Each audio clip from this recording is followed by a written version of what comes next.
Hello, YouTube. This is Vicki Lynn in Happy Town, Long Beach, California. I've been living in my truck going on 11 months. 7th of June, I'll be here 11 months. 7th of July, I'll be here a year. And I fucking love it. It's beauty everywhere. Okay, I've been stuck in a flood. A lot of foggy days, but the weather is great. Great, like Tony the Tiger says. I cut my hair, as you see. When I get paid on the 3rd of June, I'm gonna get it styled and more purple put in inside.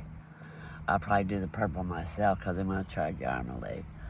Just a stylish haircut is what I'm looking for. I believe in God is with me and Jesus is with me every single day I'm out here. I don't whine like the rest of these homeless bitches. Excuse my language, but I don't. Excuse my language. Like the big fat girl from St. Louis.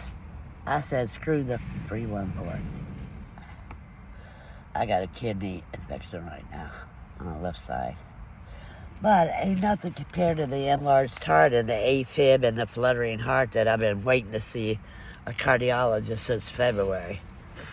So after I was in the flood in December, I noticed I always had a cold. I had a cold December, January, February. I said, this is too long to have a cold. I just think, pain. So anyway, I went to St. Mary's Hospital. Don't ever go there. They suck out loud. Since I had insurance from Las Vegas, I wasn't in their network, they kept saying. They tried to put Celestine on my dog in the dog kennel for 2 weeks. I said, hell no. You try to take my dog, I'm leaving. They admitted me. The 15th of April, okay? So, I left. I said, Jesus has got this. I'm not scared. I've been through worse.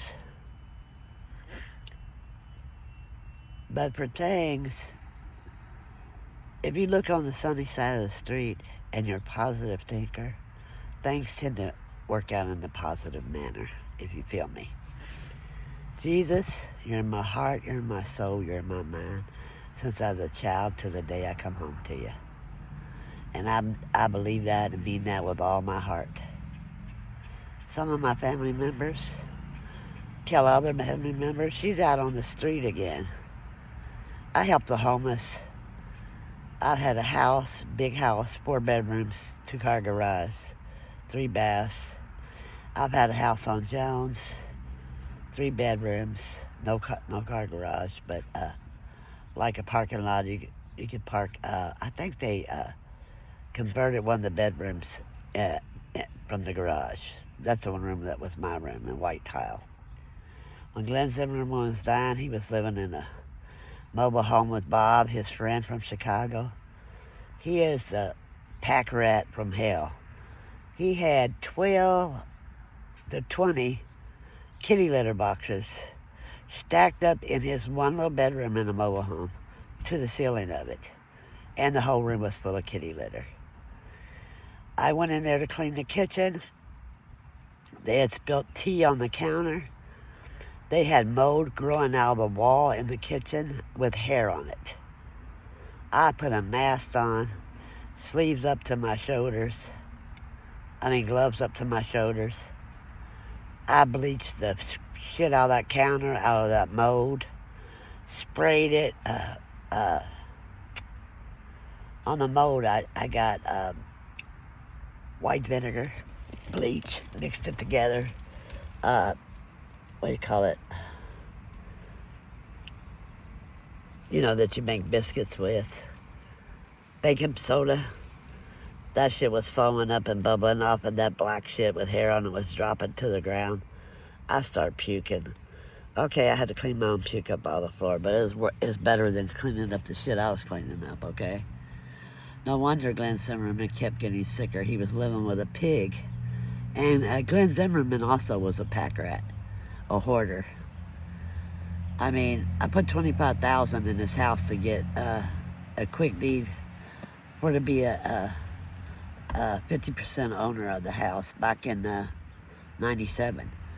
So I've been dancing in Vegas. Shit, I'd won 14,000 gambling, and put it all in my pocket in the bedroom when I moved in with him because I already paid him this 25,000. Get in there. And you know, so be it. With 14,000, I could have probably bought me a mobile home, like for 10,000, like Glenn got his. Paid $900 a month on, you know, fees for the park with a pool, jacuzzi, but I didn't.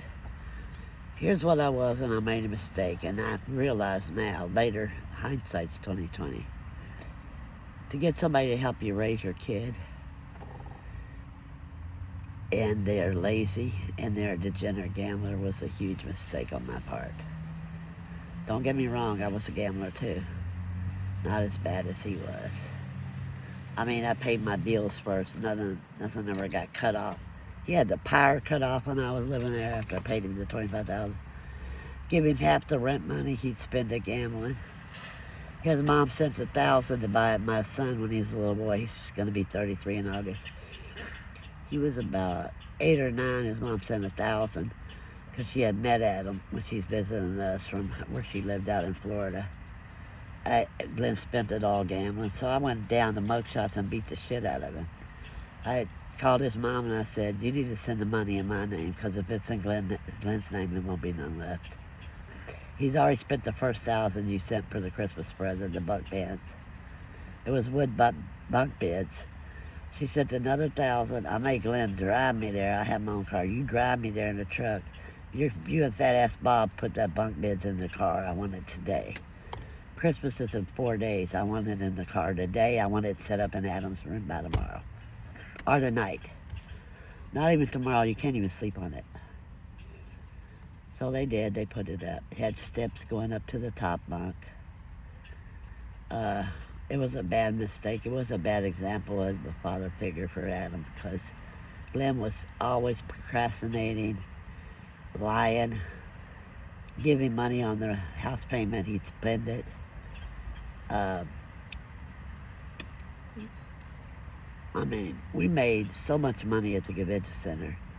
When I started with him, 631 Tipsters back in '97, it took us a year, and by the time the year was ended, I had 74 clients, and he only had 24.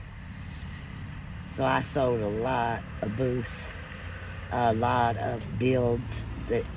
Okay, say you got a customer, and they want to build a booth, 50 by 50. So say they spend $800,000 on the booth, and they do spend that kind of money on the booth. I get 25% without putting no money up front. So 25% of 800,000 is how much? I don't know. I'll look it up after this video. But it's quite a bit of money for being the middleman. I had another one. He said, if you tell me the size of my booth just by looking at it, and I had did it like 7 or 8 months by the time he asked me that. If you tell me what size booth I got, 20 by 30, 10 by 20, 50 by 30, 50 by 20. And I told him exactly the size of his booth, so he got one built from me. What I did is had display houses. They have a graphic artist in there. Send them drawings. Do you like this drawing? Where do you want your office at when you have a convention? Where do you want to park the car on Mother's Car Wax? You want the carpet red and gray, correct? So I had steel posts put up with glass with their products on it. And we had one of them, virtual lights where you could shine on it. Anyway, I got to get rid of this video because my battery's dying. Anyway, like they had shining for the car, I'd have it 3D. It wouldn't be the real product, just a picture of it shining with the shape around the product. They had one over really good. Anyway, love God, love yourself, pray every day, thank God every day you wake up and see another sunshiny day. In Jesus' name I pray your health is good, your happiness is good, and you don't take things for granted. Be grateful for everything you get in this life because you only live once. Peace out. Don't forget to like, share, and subscribe. And thanks for watching, and God bless you all.